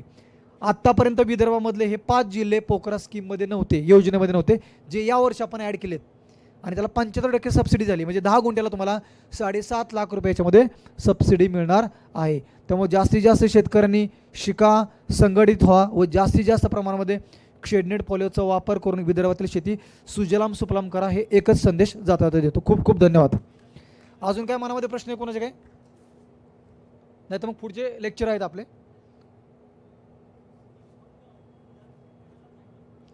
याच्यामध्ये सर्व शेतकरी करू शकतात. दुसरं ऐका ना, दुसरं याच्यामध्ये पार्ट आहे की याच्यामध्ये आपण जे अनुदान देतो हे अनुदान तुम्हाला बँकेला तुम्हाला लोन करावं असं बंधनकारक नाही आहे. बऱ्याचशा गव्हर्नमेंटच्या असं योजना की तुम्हाला अगोदर बँक लोन करा आणि मग याच्यामध्ये पडा, म्हणजे क्रेडिट लिंक्ड सबसिडी आपण म्हणतो, तर तसा प्रकार आपल्यामध्ये नाही आहे. याच्यामध्ये काय आहे, आपण अजून एक क्लॉज होता मागच्या वर्षी गाईडलाईन्समध्ये की एखाद्या शेतकऱ्याने लीजवरती जमीन घेतली, रेंटवरती, तर तो या शेतकरी याच्यामध्ये त्याला आपण अनुदान देऊ शकत नव्हतो. आम्ही कालच मीटिंग झाली गाईडलाईन्समध्ये, हा अजून तुमच्याकडे आलेला नाही, पण एखाद्या शेतकऱ्याने जर का इथून पुढं 11 वर्षाच्या भाडेतत्वावरती एखाद्याची जमीन जर का लीजवरती किंवा ॲग्रीमेंटवरती घेतली तर त्यांना पण आपण या वर्षापासून अनुदान द्यायला पात्र ठरवतोय. हा म्हणजे अजून तुमचे पॉलिसी मेकिंग डिसिजन आहेत, मी जस्ट ओपन केला तुमच्याशी, पण हा तुम्हाला आत्ता ज्या गाईडलाईन्स येतील डिसेंबरमध्ये त्याच्यामध्ये एखाद्या शेतकऱ्याने जर का रेंटवरती किंवा लीज ॲग्रीमेंटवरती जमीन घेतली असेल तर तो पण शेतकरी याच्यामध्ये या वर्षापासून योजनेमध्ये भाग घेऊ शकतो. जे आत्तापर्यंत नव्हतं मागच्या 4-5 वर्षापासून, तो आपण याच्यामध्ये नियम बदलून टाकलेला आहे. म्हणजे भाडेतत्वावरली शेतीला पण याच्यामध्ये तुम्ही अनुदान घेऊ शकता. फक्त एकच आहे की एखाद्याचा NA प्लॉट असेल तर मात्र आपण याला अनुदानामध्ये घेत नाही. NA प्लॉट असेल, अकृषक प्लॉटला पण याच्यामध्ये घेत नाही आहे. ठीक आहे, मला वाटतं वेळ खूप झालेला आहे. पुढचे जे आपले व्याख्यात आहेत माननीय श्री रियाज भाई सर, तर यांना मी विनंती करतो की त्यांनी विदर्भामध्ये रियाज भाई सरांनी मागच्या 2-3 वर्षापासून वर्ध्यामध्ये खूप मोठ्या प्रमाणात शेड हाऊस केलेत आणि ते यशस्वी करून पण दाखवलेत. साठे सर पण आहेत जे मार्गदर्शक आहेत, ज्यांनी पोकरा स्कीममध्ये ते खूप मोठ्या प्रमाणात केले. दोन्ही मान्यवरांचं आपण स्वागत करूया. दुसरे एक आहेत की ज्यांचं मी तुम्हाला हे मटेरियल दाखवलं, हे सोमनाथ जाधव सर, तर यांनी खूप मोठ्या प्रमाणावरती एक ॲग्रीप्लास्ट कंपनीच्या नावाने एक ब्रँड आहे, तुम्ही मार्केटमध्ये तुमचा E9ला त्यांचा स्टॉल आहे. तर हे जे सॅम्पल आहेत तर गव्हर्नमेंट ॲप्रूव्ड तुम्हाला जर का करायचं असेल तर हे गव्हर्नमेंट ॲप्रूव्ड तुम्हाला मटेरियल वापरणं बंधनकारक असतं. तर हे सर्व मान्यवरांचा टीमचा तुम्ही फायदा घ्यावा असं मी या निमित्तानं तुम्हाला आवाहन करतो. आणि रियाज सरांना विनंती करतो की त्यांनी थोडंसं आता जे मी बोललो ते थोडंसं मी टेक्निकल व्ह्यूनं बोललो, सर तुम्हाला थोडंसं मार्केटिंग अँगलनं बोलते. म्हणजे विदर्भामध्ये केलं तर याला मार्केट खरोखर आहे का, सगळ्यात महत्त्वाचं म्हणजे शेतकरी पिकवतो पण अडकून बसतो, म्हणजे मार्केटिंग प्लॅटफॉर्म. माननीय आदरणीय श्री नितीन गडकरी साहेबांच्या मार्गदर्शनाखाली सरांनी आणि साठे सरांनी हे वर्ध्यामध्ये एकाच ठिकाणी 10-10 एकराचे शेड हाऊस पॉलिओस करून ते यशस्वी करून दाखवलेले आहेत. आणि म्हणून मी रियाजभाई सरांना विनंती करतो की सर आपण थोडंसं मार्केटिंग अँगलनं शेतकऱ्यांना मार्गदर्शन करावं. खूप खूप धन्यवाद. नमस्कार मित्रांनो, माझं नाव रियाज अली सय्यद आहे. आवाज येतो? माझं नाव रियाज अली सय्यद आहे. मी ठाण्याला राहतो. माझे गुरु होते दादा टिचकुले, श्रीराम टिचकुले. ते भंडाऱ्यामधले होते, भंडाऱ्यातल्या साकोलीमधले. त्यांच्याबरोबर मी वयाच्या 15व्या वर्षापासून वयाच्या 21व्या वर्षापर्यंत सामाजिक क्षेत्रामध्ये काम करत होतो. 1991मध्ये दादांना गडकरी साहेबांनी आणि प्रमोद महाजन साहेबांनी मूळ गावी बोलून घेतलं भंडाऱ्यामध्ये. शेतकऱ्यांचा काहीतरी उत्कर्ष करा, त्यांचा विकास करा. त्या माध्यमातून दादा 1991ला भंडाऱ्यामध्ये आले आणि ते गडकरी साहेबांच्या बरोबर साखर कारखाने, तुमचे ऊसाच्या शेती, असे ते बरेच प्रयोग करत होते. मी इकडे ठाण्यामध्ये हिंदुस्तान कन्स्ट्रक्शन कंपनीमध्ये प्रशासकीय अधिकारी असताना गडकरी साहेबांचा मुंबई पुणे प्रोजेक्ट, जो साहेबांचा त्यांच्या जीवनातला पहिला यशस्वी प्रोजेक्ट आहे, ज्याच्या प्रोजेक्टनंतर गडकरी साहेब आज जे आपल्याला दिसतात, तर साहेबांचं जे बेस आहे ते मुंबई पुणे एक्सप्रेस हायवे आहे. तर त्या दिवसापासून मी गडकरी साहेबांबरोबर जोडलो गेलो. 1998-99 मी हिंदुस्तान कन्स्ट्रक्शनमध्ये काम करत असताना माझा वेळोवेळी गडकरी साहेबांशी संबंध यायचा. परंतु साहेब जेव्हा 2002मध्ये 3मध्ये एकदा भेट झाली तर साहेबांनी मला विचारलं, तर सध्या तुम्ही काय करताय? मी सांगितलं, साहेब हिंदुस्तान कन्स्ट्रक्शन कंपनीचे मालक आहेत अजित गुलाबचंद. त्यांची रायगड जिल्ह्यामध्ये शेती आहे 300 एकर. त्या 300 एकर शेतीमध्ये मी गुलाबाचं पीक घेतो आहे. गुलाब, जरबेरा, लिलियम, क्रायसॅन्थेमम, आणि ते मार्केटमध्ये विकतो आहे. दादर मार्केटला मी जातो सकाळी 3 वाजता घरातून निघतो. पहाटे 5 ते 8 वाजेपर्यंत मी दादर मार्केटला फुटपाथवरती जाऊन फुलं विकायची. दादरचं मार्केट डेव्हलप केल्यानंतर मग मी दिल्लीला गेलो, गाझीपूर मार्केटमध्ये. तिथे फुटपाथवरती फुलं विकायची, फुटपाथवरती झोपायचं, तिथे जेवण करायचं. अहमदाबादला, तुमच्या नागपूरला चंदू फ्लोरिस्ट म्हणून आहे, नरेंद्र मिरे म्हणून आहेत, नेताजी सुभाषचंद्र मार्केटमध्ये. तर असं मी एक सर्कल बनवत गेलो मार्केटिंगचं, आणि मग ते मी प्रत्येक दिवशी त्याचा डाटा ॲनालिसिस करायचो कम्प्युटरमध्ये, एक्सेल फॉर्मॅटमध्ये.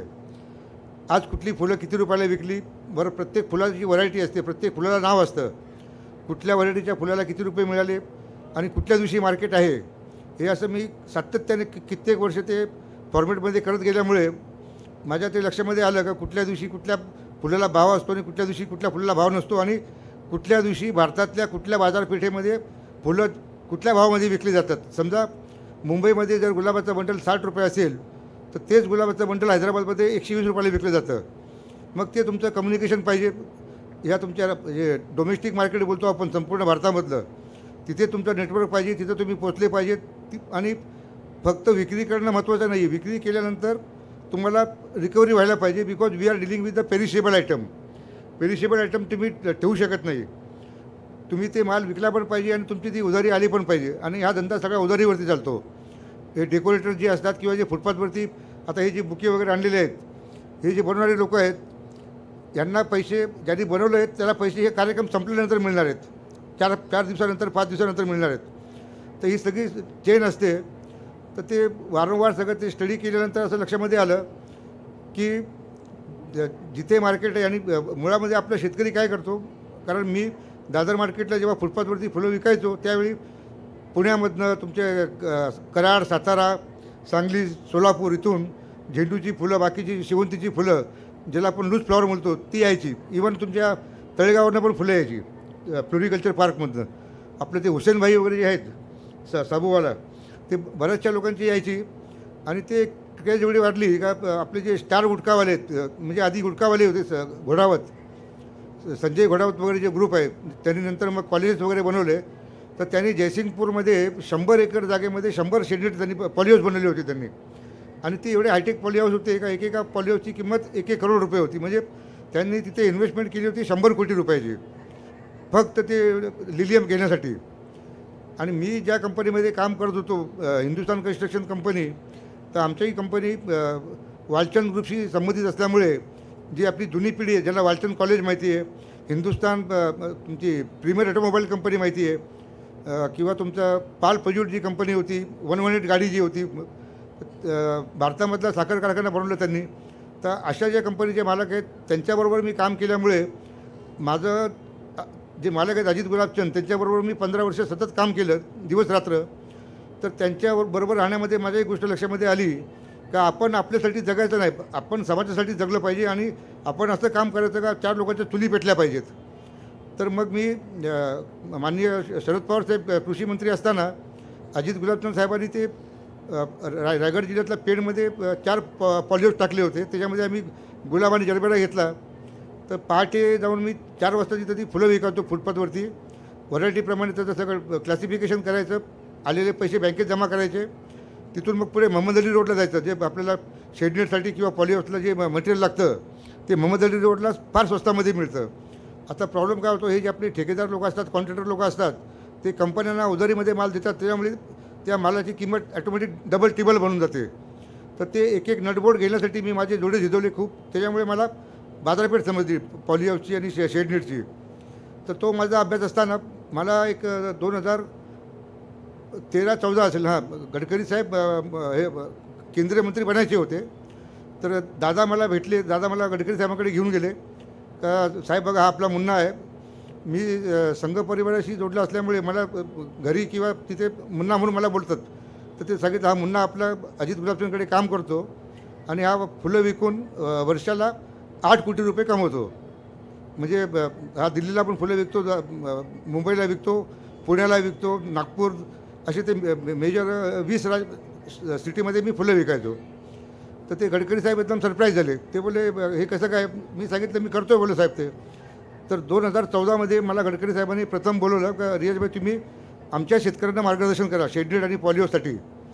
तर ते 2014पासून मी सातत्याने शेतकऱ्यांना मार्गदर्शन करण्यासाठी येत होतो. परंतु त्यावेळी काय होतं, मी नोकरीवरती होतो आणि माझा पगार लाखामध्ये असल्यामुळे मी पण फक्त त्याला माझा धंदा सांभाळून माझी नोकरी सांभाळून मी हे मार्गदर्शन करायचो. परंतु 2018-19मध्ये असे प्रसंग आले काही माझ्या आयुष्यामध्ये वैयक्तिक, मला नोकरी सोडायला लागली. मग मी विचार केला का आता पुढचं जे जीवन आहे ते फक्त आता गडकरी साहेबांसाठी आणि विदर्भासाठी आपण अर्पण करायचं. आणि मग नागपूरमध्ये येऊन गडकरी साहेबांबरोबर रात्री 2-2 वाजेपर्यंत गडकरी साहेबांनी मी बसायचो डिस्कशनसाठी का विदर्भासाठी आपण अजून काय करू शकतो. गडकरी साहेब जे नेहमी बोलतात का शेणापासून रंग बनवणे किंवा बारक्या बारक्या गोष्टीवरती त्यांचा फोकस हा होता की शेतकऱ्यांना कसे तरी करून पैसे मिळाले पाहिजेत, त्यांना जोडधंदा मिळाला पाहिजे, म्हणजे मग ते आत्महत्या करणार नाहीत.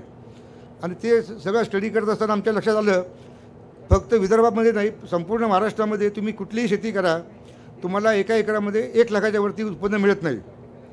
आणि जर हे उत्पन्न तुम्हाला जर वाढवायचं असेल तर मग काहीतरी हायटेक शेती करावी लागेल. एकीकडे 2021-22मध्ये कोविड चालू असताना विदर्भामधल्या आपल्या वर्धा जिल्ह्यामधले 40 शेतकऱ्यांचं एक शिष्टमंडळ गडकरी साहेबांना येऊन भेटलं का साहेब आम्ही पॉली हाऊस लावले, शेडनेट लावले आणि ते आमचे काही शेडनेट उडून गेले, काही क्वालिटी बरोबर नव्हती आणि आम्हाला ते मार्केटिंग जमलं नाही, तर आमच्यावरती आता कर्ज झालेलं आहे. तर त्या 40 लोकांचं मिळून कर्ज होतं 16 कोटी रुपये. तर त्यांनी सांगितलं साहेब आमचं कर्ज माफ करून द्या. गडकरी साहेबांनी सांगितलं हा माझा विषय नाही, हा राज्य सरकारचा विषय आहे, तुम्ही ज्याच्याकडनं राज्य सरकारमार्फत केले तर तुम्ही जे कन्सर्न डिपार्टमेंट त्यांच्याकडे तुम्ही करून घ्या. बरं, एकीकडे गडकरी साहेबांना ही 40 लोक येऊन सांगायचे का साहेब विदर्भामध्ये शेडनेट वगैरे होऊ शकत नाही, आपण त्या भानगडीमध्ये पडू नका.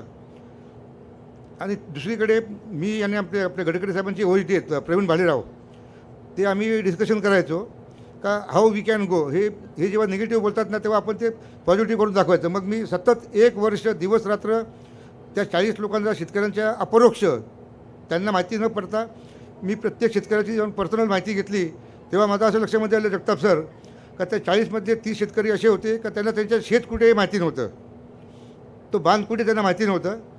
ते फक्त सरकारची सबसिडी मिळते म्हणून कॉन्ट्रॅक्टरला पैसे मिळतात बऱ्यापैकी. आणि मग त्याच्यामध्ये आपले झारीमधले शुक्राचार्य आहेत जगताप साहेब, साठे साहेब माफ करा, तुमच्याकडचे असे काही अधिकारी आहेत ते म्हणजे आपण बोलतो कृषी अधिकारी आणि ॲग्रिकल्चरवाले जे आहेत गट विकास अधिकारी, ते तुम्ही पिक्चर बघितला असेल वेल्डन अब्बा, त्या अब्बांनी वेल कधी बनवलीच नाही पण त्या शेतामध्ये विहीर पण बनलेली असते, त्याचं त्या लोकांनी अनुदान पण घेतलेलं असतं. तर इथे आपल्याकडे औरंगाबादला असे प्रकार झाले जगताप सर. ते तिथल्या काय कृषी अधिकाऱ्यांनी शेतकऱ्यांना आणि कॉन्ट्रॅक्टरला हाताशी धरून माझ्या माहितीप्रमाणे 5 ते 10 कोटी रुपयाला चुना लावलं असेल, जास्तीत असेल कदाचित. आणि ते राजमान्यतेप्रमाणे सगळं चाललं होतं. बरं, तो आपला विषय नाही आहे. तर मी त्या भालेराव साहेबांशी आणि गडकरी साहेबांशी डिस्कशन करत असताना आम्ही NHBबद्दल बोलत होतो. शर्मा साहेबांना मी बोलवलं बरेच वेळा, शर्मा साहेबांशी डिस्कशन केलं. आणि मग एक दिवस समजलं आम्हाला का पोकरा नानाजी देशमुख साहेबांची पोकरा स्कीम आहे. मग ती माहिती काढत असताना माझ्या लक्षामध्ये आलं का वर्ध्याला ऑफिस आणि आपण वर्ध्याला काम करतो आहे. गडकरी साहेबांनी मला सांगितलं होतं तुम्ही फक्त वर्ध्यावरती लक्ष केंद्रित करा आणि फक्त 10 शेतकऱ्यांचा तुम्ही एक प्रोजेक्ट बनवा. तर मग वर्ध्याला तिथे मला माझे मित्र आहेत प्रशांत साठे, ते आहेत जळगावचे, ते घरदार सोडून ते वर्ध्यामध्ये शेतकऱ्यांमध्ये फिरून काम करतात. तर साठे साहेबांची मी मदत घेतली. साठे साहेबांची मदत घेऊन शेतकरी लोकेट केले. शेतकरी लोकेट केल्यानंतर त्यांचं जगताप साहेबांनी त्यांचं प्रशिक्षण करून दिलं, शेतकऱ्यांचं प्रशिक्षण करून दिलं. आता आम्ही एवढे हुशार का आम्हाला पुढचं काय माहितीच नाही. आता जे म्हणजे जगताप साहेब सांगतात का गाईडलाईन काय असायला पाहिजे, तर आम्ही ते शेतकरी घेतले, त्यांचं फायनलायझेशन केलं आणि बँकेमध्ये नॅशनलाइज बँकेमध्ये आम्ही अर्ज टाकला लोनसाठी. तर ते we got a negative reply. मग गडकरी साहेबांनी सांगितलं तुम्ही वर्धा नागरी सहकारी बँकेची अप्रोच करा. आता ती वर्धा नागरी सहकारी बँक तर तिथं रिझर्व्ह बँकेची पण बाप आहे, ती वर्धा नागरी बँकेने पण काही अप्रोच दिला नाही. तर मी अल्पावाले एक आहेत अल्पा इंटरप्राइजेस सोलापूरचे, त्यांचा माझा पुण्यामध्ये परिचय झाला. तर त्यांना मी रिक्वेस्ट केली, बोललो साहेब आपण एक 10 प्रोजेक्ट करू, 5 एकरचं आपण करू 10 शेतकऱ्यांना मिळून. माझ्याकडे आता तुम्हाला द्यायला पैसे नाही आहेत, मला बँक लोन पण देत नाही, मी तुम्हाला काहीतरी ऐवज तुमच्याकडे मी गहाण ठेवतो आणि हा तुम्ही प्रोजेक्ट पूर्ण करा. हा प्रोजेक्ट जर पूर्ण झाला तर त्या प्रोजेक्ट पूर्ण झाल्यानंतर जे शेतकऱ्याला अनुदान मिळेल 75%, तर ते शेतकरी तुम्हाला इमिजिएट पैसे ट्रान्सफर करतील. ही मी जबाबदारी घेतो. साठे साहेब, दिवे साहेब, आपले सुधीर दिवे साहेब, आम्ही खूप मेहनत केली आणि त्यावेळी आम्हाला त्या शेतकऱ्यांना कन्व्हिन्स करणं फार अवघड जात होतं, कारण त्यांच्या डोक्यामध्ये वर्ध्यामध्ये आपण फेल झालेलो आहोत सगळे आणि परत आता कधी 16 लाखाचं आपल्या डोक्यावरती कर्ज बसलं तर काय करणार. म्हणून those all people were in the negative mind. परंतु मी त्यांना सांगितलं तुम्ही एक पैसा लावू नका. एकीकडे मला गडकरी साहेबांचं प्रेशर होतं सारखं, शेतकऱ्यांचं फुकटामध्ये करू नका, कारण जर तुम्ही फुकटामध्ये केलं तर त्यांना त्याचं महत्त्व समजणार नाही आणि ते सगळं ते स्क्रॅप मोडून खातील. आता बोलायला नाही पाहिजे. आपल्या विदर्भामधल्या एका माजी खासदारांनी जसं जगताप साहेबांनी सांगितलं ते शेडनेटचं मटेरियल स्क्रॅपमध्ये विकून टाकलं 3-4 लाखाला. अशी आपल्या विदर्भामधली परिस्थिती आहे. असं असताना मी फक्त शेतकऱ्यांचे पाया पडणं बाकी होतो का, तुम्ही फक्त हा प्रोजेक्टला तुम्ही सह्या करा, बाकी आम्ही बघतो काय ते कसं तरी हो करता. ते झालं. मग ते शेतकऱ्यांकडे सांगितलं तुम्ही 2-2 लाख रुपये कॉन्ट्रीब्युशन द्या, कारण त्यांचा वाटा होता 4 लाखाचा. दे हॅव टू, म्हणजे त्यांनी 4 लाख रुपये द्यायला पाहिजे ते कॉन्ट्रॅक्टरला, पण ते साहेब बोलले you don't take the profit. तुम्ही शेतकऱ्यांकडनं हे पायलट प्रोजेक्टमध्ये काही प्रॉफिट घेऊ नका, जी ॲक्च्युअल कॉस्ट आहे ती करा. तर त्यांनी सांगितलं माझे वर्कर लोक आणण्यासाठी, मटेरियलसाठी, ट्रान्सपोर्टेशनसाठी मला पैसे लागतील. ते पैसे 2-2 लाख रुपये लागतील. तर ते शेतकरी परत ते आमच्याकडे पैसे नाही, 2 लाख रुपये कुठून आणायचे. तर मग मी त्या परिस्थितीमध्ये फायनान्सर लोकांना भेटलो. गडकरी साहेबांनी सांगितलं तुम्ही फायनान्सर बघा. मग 2-4 फायनान्सर दिवे साहेबांच्या मदतीने इकडनं तिकडनं बघितले, त्यांना दिल्लीला घेऊन गेलो. गडकरी साहेबांच्या बरोबर त्यांना त्या लॉनमध्ये बसून चहा वगैरे पाजली, फोटो काढले का ते फायनान्सर गायब व्हायचे, ते काही येत नव्हते. आणि मग ते इकडे मला वर्ध्यामधले आमचे जे अजय झाडे वगैरे मंडळी आहे त्यांचा प्रेशर यायला लागलं. अरे एवढं मोठं नाव नितीन गडकरी साहेबांचं आणि तुम्ही 2-2 वर्ष तुम्ही प्रोजेक्ट करता, काय करताय तुम्ही म्हणून. ते मला रावलं नाही. मी फार डिस्टर्ब झालो का नितीन गडकरी माझे मित्र आहेत. रात्री 2-2 वाजेपर्यंत जेव्हा आम्ही चर्चा करतो, आमची कधीही राजकीय चर्चा होत नाही. शेतकऱ्यांसाठी, विदर्भासाठी आपण काय करू शकू म्हणून आमचं जे नियोजन असतं. तर माझ्या मिसेसला मी सांगितलं का असा असा प्रकार आहे. माझ्या मिसेसनी दागिने गहाण ठेवले आणि तो प्रोजेक्ट केला मी.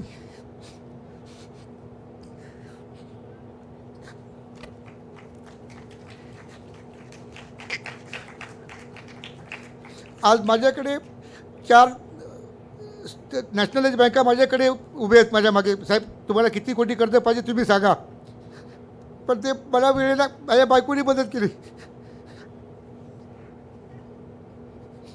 आज मी 10 शेडनेट बनवले आहेत, सक्सेसफुल चाललेले आहेत. आणि माझं लक्ष विदर्भामध्ये 1000 शेडनेट बनवून नाशिकच्या नंतर, जे जसं गडकरी साहेब नेहमी सांगतात का मला नाशिकचं सह्याद्री फार्म आहे, त्यांचं 1500 कोटीचा टर्नओव्हर आहे. मी बोललो साहेब तुम्ही नाशिकचं घेऊन बसलेत, मी पण तुमचा चेला आहे.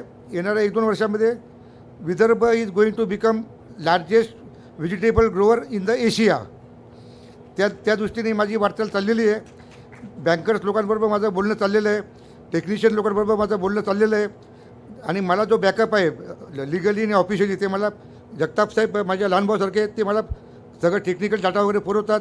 साठे साहेब माझ्या बरोबर आहेत, त्यांच्या पायाला भिगरी लागलेली आहे. रात्री 12 वाजता गडकरी साहेबांनी बोलवलं तर हा माणूस रात्री 12 वाजता वर्ध्यावरनं येतो. साहेब मी कसा येऊ, माझ्याकडे गाडी नाही, माझ्याकडे मोटर नाही, काय नाही. रात्री 2-2 वाजता मी साहेबांबरोबर साठे साहेबांच्या आमच्या मिटिंगा झालेल्या आहेत. तर आजच्या तारखेला विदर्भामध्ये आपण तो प्रोजेक्ट सक्सेसफुल केलेला आहे. आता बाकीचा प्रोजेक्ट तुम्ही विदर्भवाल्याने तो पुढे न्यायचा आहे तो. कारण जसं सांगितलं तीच तळमळ माझी. पुण्यातला कुठलाही अधिकारी इकडे विदर्भामध्ये येऊन प्रशिक्षण घ्यायला तयार होत नाही.